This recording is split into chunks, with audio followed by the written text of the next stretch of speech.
Wa qulu linnasi husna. Kemudian yang keenam adalah dan berucaplah linnas, ya, berucaplah, bertutur katalah yang baik kepada manusia.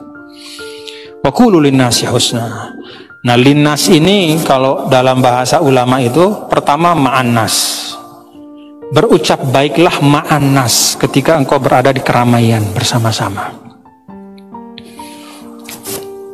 Ya tentu ya, kalau misalnya sendiri ngomong sendiri kan gak sehat namanya. Ma'annas itu yang pertama. Di majelis berucap yang baik. Keluar kata-kata yang baik darimu, yang didengar oleh orang dari mulutmu sesuatu yang baik. Itu ma'annas. Yang kedua, linnas. Mengucapkan sesuatu kepada orang itu baik. Saya ketemu sama Ustaz, apa namanya?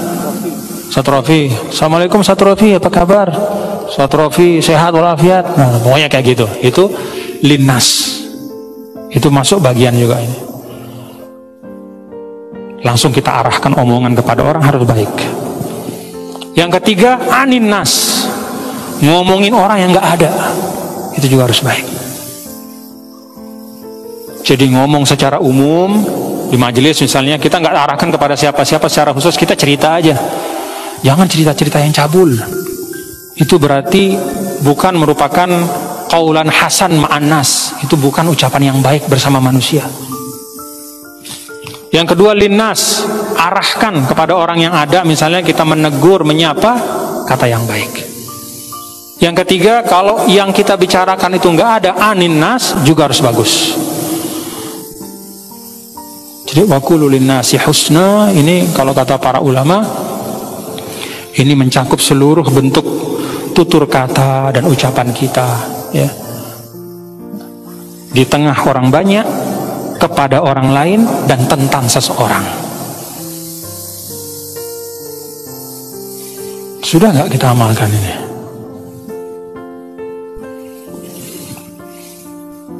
Makanya saya kadang-kadang heran, ya. Kalau ada orang di majelis yang namanya majelis ilmu tapi nyumpak nyenak, itu saya heran. Ngomongin orang lain, disebut namanya, diumpat, dihujat, heran saya.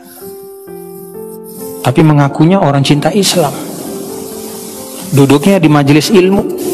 Yang namanya majelis ilmu nih, kursi ini. Ketika saya baca Quran nih, seperti sekarang nih, astagfirullahalazim ya, saya mohon ampun kepada Allah. Apalagi tadi yang Tuan Guru Sholah berdiri di atas mimbar. Hakikatnya kita minjem. Ini kita minjem mimbar Nabi. Kita meminjam kursi Nabi. Dalam tanda kutip ya. Karena fungsi yang kita sampaikan ini adalah fungsi yang Rasul dulu sampaikan. Yang pertama khutbah Jumat itu Rasul. Ketika Rasul sudah wafat baru diganti. Maka mimbar Jumat itu mimbarnya Nabi yang dipinjam oleh khotib. Apa nggak malu sama yang punya mimbar? Kalau di mimbar Jumat nyumpak nyenak banyak sekali saya dengar, ya.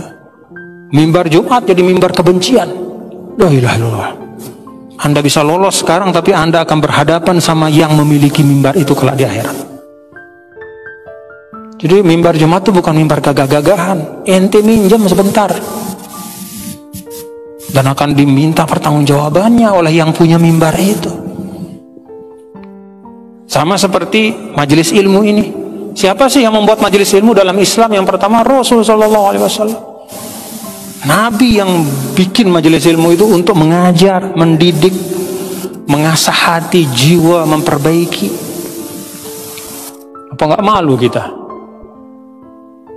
duduk di majelisnya Rasul, minjem kursinya Rasul, tapi kita isi dengan sesuatu yang Rasul tidak pernah lakukan. Kalau kita nggak bisa minjem, mendingan nggak usah minjem lah, ya. Makanya kadang-kadang ini juga kepada saya dan kepada siapa sajalah yang banyak di mimbar, ya, hati-hati. Belum tentu Anda yang banyak di mimbar, Anda yang sering bicara di podium akan lebih baik nasib Anda dengan yang duduk menyimak. Bisa jadi dia akan jauh lebih mulia dari Anda. Karena pertanggungjawaban Anda itu berlipat dibanding dia.